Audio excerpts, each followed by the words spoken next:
Bonjour et bienvenue dans la première édition de la Minute Pédagogique de la saison 2014-2015 du Phénix. Cette première minute sera consacrée à Michel Houellebecq, au focus organisé autour de cet auteur majeur, grand écrivain de notre temps, connu pour ses propos souvent provocateurs, son regard cynique, voire désespéré sur notre société et sur l'humain en général.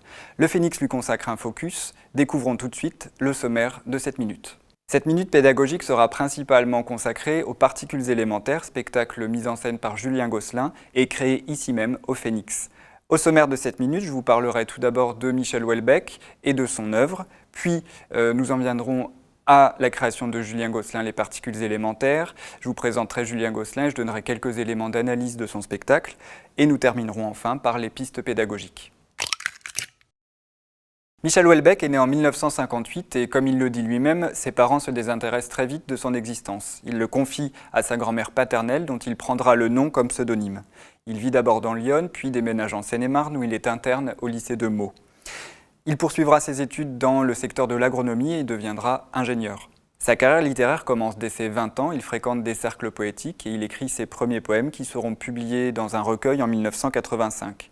En 1991, Michel Houellebecq écrit la biographie de Lovecraft, un auteur de science-fiction, et en 1994, il publie son premier roman, Extension du domaine de la lutte. C'est avec les particules élémentaires, publié en 1998, que Michel Houellebecq se fait connaître d'un plus large public. Il s'installe ensuite en Irlande, où il écrit la majeure partie de son roman suivant, Plateforme, publié en 2001, puis en Espagne, où il rédige La possibilité du Nil en 2005.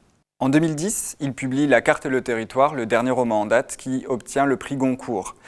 Il n'abandonne pas la poésie pour autant puisqu'en 2014 paraît Non réconcilié, une anthologie personnelle de ses poèmes écrits entre 1991 et 2013.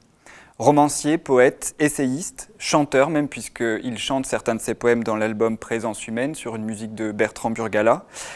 L'année 2014 voit Michel Houellebecq s'illustrer dans un nouvel art, le cinéma, puisqu'on peut le découvrir dans deux films, L'enlèvement de Michel Houellebecq, que vous pourrez voir ici au Phénix, et Near Death Experience. Pour aborder le roman Les particules élémentaires, je vous propose de découvrir un petit extrait du prologue. Ce livre est avant tout l'histoire d'un homme qui vécut la plus grande partie de sa vie en Europe occidentale durant la seconde moitié du XXe siècle.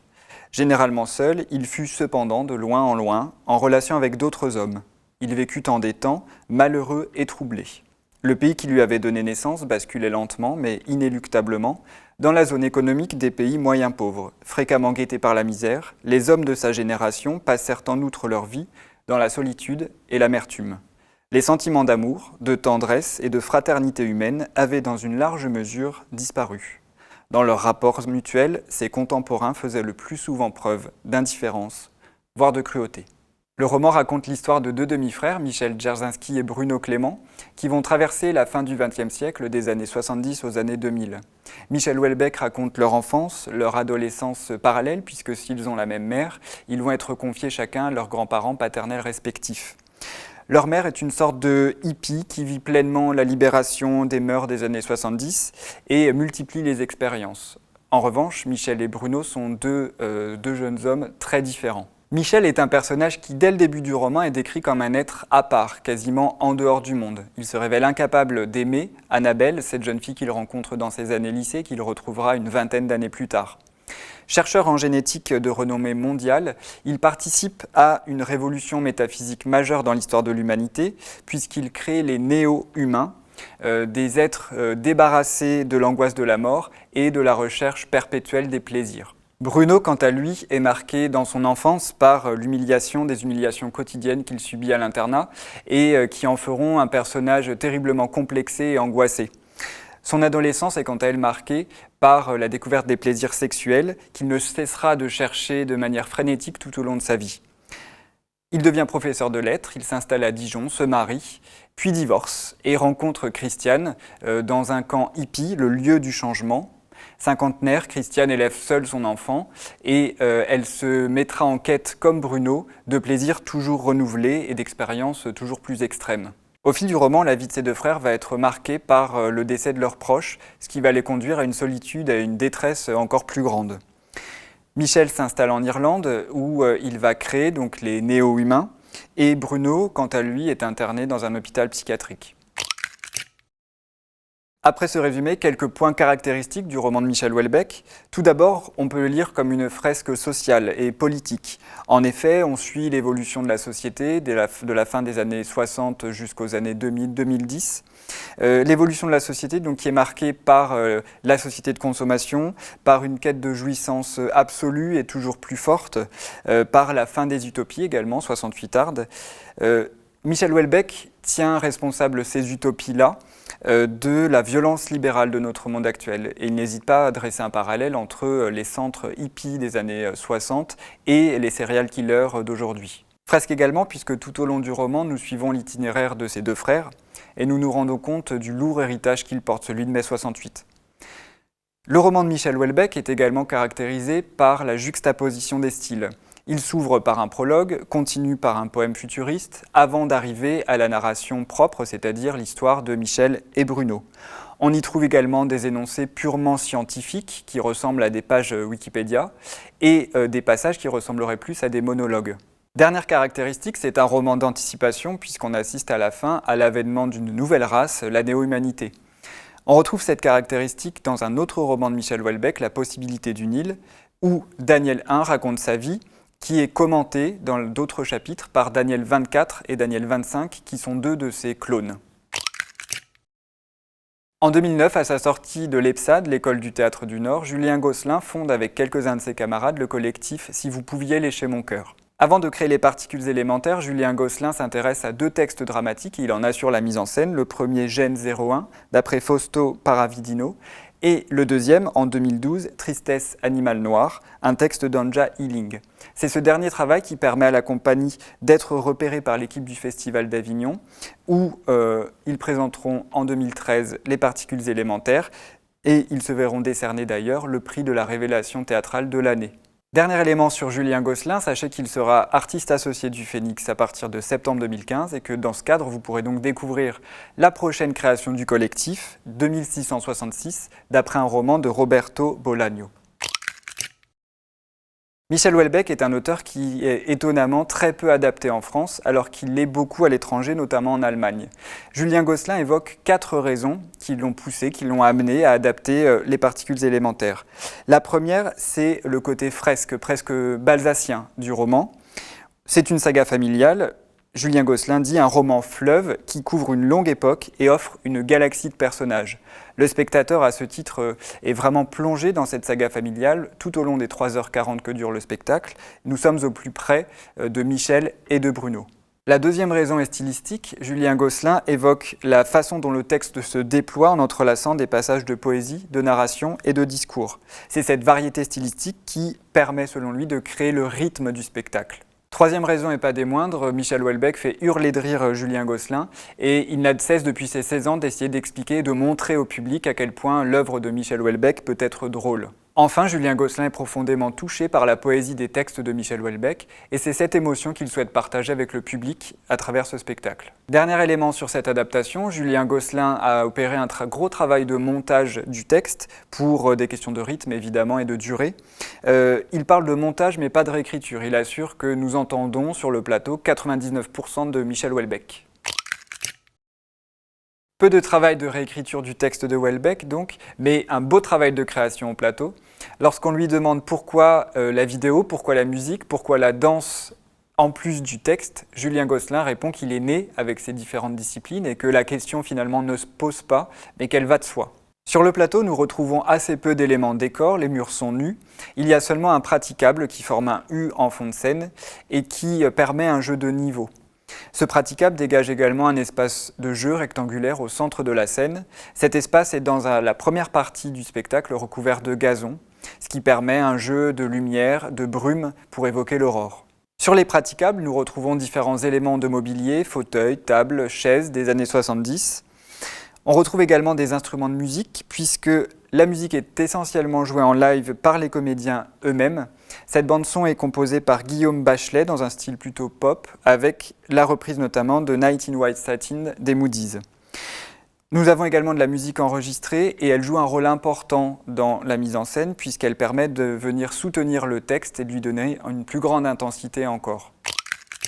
Dernier élément de la scénographie de ce spectacle, un immense écran en fond de scène qui permet à la fois de projeter les visages des comédiens, mais également de situer dans le temps ou dans l'espace certains moments de l'action.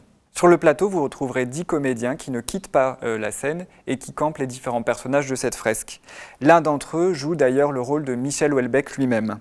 Ce sont des comédiens jeunes, entre 25 et 30 ans, et à propos de cette jeunesse, Julien Gosselin explique le parti pris. Il pense que la jeunesse des comédiens crée un double décalage. D'une part, il est question de la néo-humanité qui hante le roman, c'est-à-dire une éternelle jeunesse, une éternelle beauté. Deuxième décalage qu'il évoque, il s'agit des scènes concrètes de rencontres entre les quadragénaires que sont Bruno et Christiane. Il trouvait intéressant de les faire jouer par des comédiens jeunes, puisque les personnages eux-mêmes sont en quête d'une jeunesse éternelle. Enfin, sur le plan de la direction d'acteurs, le jeu est souvent frontal, face publique, qui va de pair avec la frontalité du texte de Houellebecq. L'adresse est directe, sans concession. Souvent, les personnages s'adressent également les uns aux autres ou au public à l'aide d'un micro, ce qui renforce la dimension de confession ou alors de tribune. Les pistes pédagogiques que je vais vous proposer autour de ce spectacle s'organisent en 2 temps, avant et après la représentation. La première piste que je vais vous proposer concerne l'adaptation du roman au théâtre. Vous pourrez l'aborder en faisant pratiquer vos élèves, tout d'abord en leur proposant une lecture d'extraits du roman de Michel Houellebecq. Par exemple, le prologue, le poème liminaire, le début du chapitre 5 de la première partie sur l'enfance de Michel, un passage scientifique, par exemple le début du chapitre 2 de la première partie, un monologue, celui de Bruno, lorsque Bruno explique à Christiane son installation à Dijon avec sa femme, par exemple, c'est au chapitre 12 de la deuxième partie, et enfin l'épilogue, c'est-à-dire l'hommage rendu par les néo-humains à l'ancienne humanité. Après la lecture de ces textes, vous pourrez demander aux élèves d'en dégager les spécificités et voir ainsi avec eux le mélange des styles à l'œuvre dans le roman de Michel Houellebecq. Étape suivante dans ce travail, les élèves sont en groupe et vous leur demandez de réaliser une mise en voix et en espace de chacun des textes. Le but n'est pas d'apporter des réponses ou de trouver des solutions, mais bien de s'interroger, de se poser les questions auxquelles Julien Gosselin, en tant que metteur en scène, a dû se confronter. Ce questionnement rendra les élèves d'autant plus actifs lorsque vous les emmènerez voir le spectacle. La deuxième façon d'aborder le spectacle en amont, c'est de travailler sur un corpus de photographie du spectacle que vous pourrez trouver avec une activité en ligne dans les références pédagogiques. Après la représentation, vous pourrez interroger les élèves, les laisser évidemment s'exprimer et les orienter vers le mélange des disciplines dont j'ai parlé juste avant. Quelles impressions ce mélange produit-il sur le spectateur ? Quel est le rôle de la danse, de la musique, de la vidéo dans la dramaturgie du spectacle ? Et en quoi le propos déjà fort de Michel Houellebecq est-il porté par cette mise en scène ? Deuxième piste qui me semble intéressante à exploiter avec les élèves, c'est celle du parcours des personnages, notamment les 2 frères, Bruno et Clément, voir comment, dès le début de la pièce, ils s'orientent vers leur fin. Et du coup, rapprocher ça du registre tragique. Je lis un passage du chapitre 22 de la deuxième partie, au moment où Bruno et Michel se rendent au chevet de leur mère qui est mourante. Houellebecq écrit « Peut-être tout cela devait-il se terminer ainsi. Peut-être n'y avait-il aucun autre moyen, aucune autre issue. Peut-être fallait-il dénouer ce qui avait été entremêlé, accomplir ce qui avait été ébauché. » On se trouve là devant une quasi-définition de la tragédie, alors que Houellebecq lui-même affirme qu'il n'y a pas de tragique dans ce qu'il fait, mais plutôt du pathétique. Ce serait une question intéressante à aborder avec les élèves, en seconde notamment, lorsque vous étudiez la tragédie classique. En complément de ce travail, vous pourrez également vous intéresser avec les élèves à la présence d'un comédien jouant Michel Houellebecq sur le plateau et voir quelles interactions Julien Gosselin crée entre l'auteur et ses personnages. Dernière piste que vous pourrez explorer avec vos élèves, c'est celle de la dystopie. En effet, dans le roman, on assiste à la fin de l'humanité telle qu'on la connaît, humanité décrite par Houellebecq comme la première espèce animale de l'univers connu à organiser elle-même les conditions de son propre remplacement. On assiste donc également à l'avènement de la néo-humanité dont je vous ai parlé. On pourra étudier avec profit le poème liminaire du roman et l'épilogue, hommage des néo-humains à nous autres humains. De même, dans la mise en scène de Julien Gosselin, voir la place particulière qu'occupe le poème, au tout début du spectacle, dans le noir, et prononcé par une comédienne qui joue une néo-humaine. Pour enrichir ce travail, vous pourrez rapprocher la mise en scène de Julien Gosselin et le roman de Michel Houellebecq d'un autre roman d'anticipation, Le meilleur des mondes d'Aldous Huxley, paru en 1932. C'est une influence directe de Michel Houellebecq puisqu'il cite le roman d'Huxley de manière très explicite au chapitre 10 de la deuxième partie, qui est consacré à une discussion entre Bruno et son frère Michel sur la réalisation dans notre société actuelle des prévisions, des visions d'Aldous Huxley. C'est la fin de cette minute pédagogique. Sachez qu'en plus du spectacle Les particules élémentaires, vous pourrez découvrir dans le cadre du Focus Houellebecq un autre spectacle, La possibilité d'une île, mise en scène par Aurore Fatier et Sébastien Monfay. Vous pourrez également participer à une table ronde autour d'Antoine Jurga, qui rassemblera Julien Gosselin, Aurore Fatier, Sébastien Monfay et l'écrivain Tristan Garcia pour s'interroger sur l'influence de Michel Houellebecq sur les jeunes auteurs. Et seront projetés également 2 films, L'enlèvement de Michel Houellebecq et Temps faible. Je vous dis à bientôt pour un nouveau numéro.